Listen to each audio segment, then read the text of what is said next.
Mr. Secretary, a couple of days ago, in the last hearing when you were here, we somehow settled the issue that restitution is not a requisite for an applicant to the WPP. Is that correct?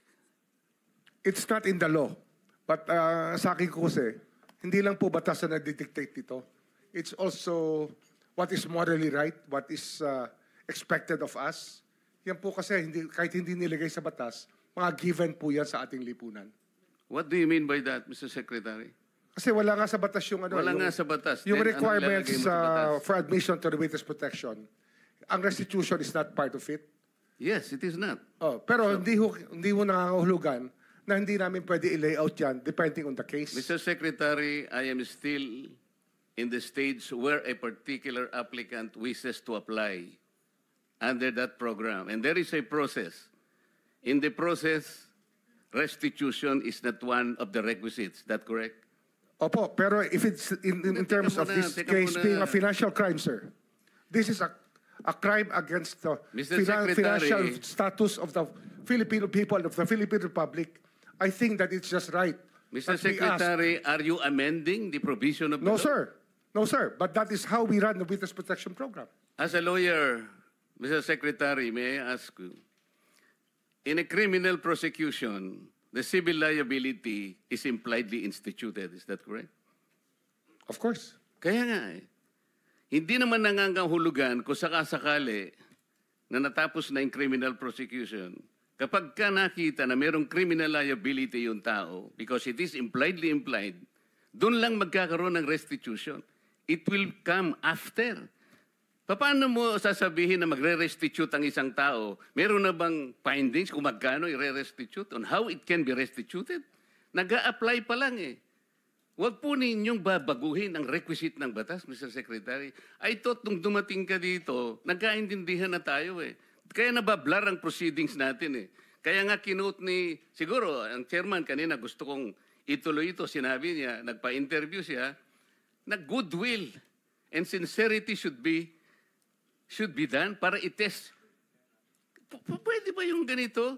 I respect your opinion, sir. But it is not my opinion, it is in the law, Mr. Secretary. Yes, sir. Yes, sir. But I am operating... The arbiter sir, is the law. Sir, may I speak, sir? Yes, you I'm are operating from the vantage point of the reason behind the law, sir.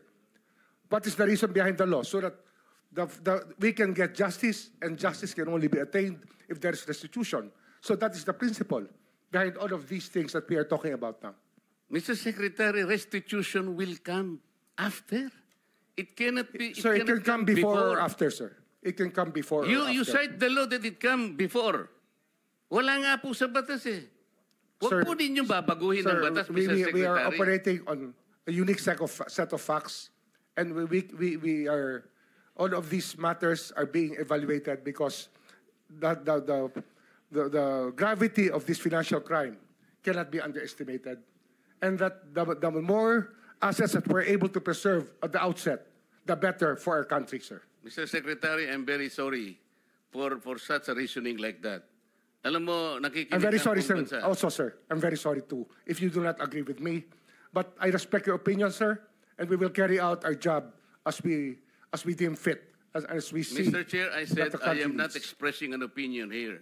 I am articulating the provision of law. You do not change the provision of law, Mr. Secretary. You may be disbarred from doing this. Then, it's your opinion, sir. It's your option, sir. Sinabi ko na nga, hindi ko opinion dito. I am articulating then it's your option, sir. the provision of law. It is what you wish to happen. That you may proceed Ikaw ang with what you nagbibigay wish. ng opinion, nilalagay mo yung restitution to test the goodwill of a possible applicant. It is not in the law.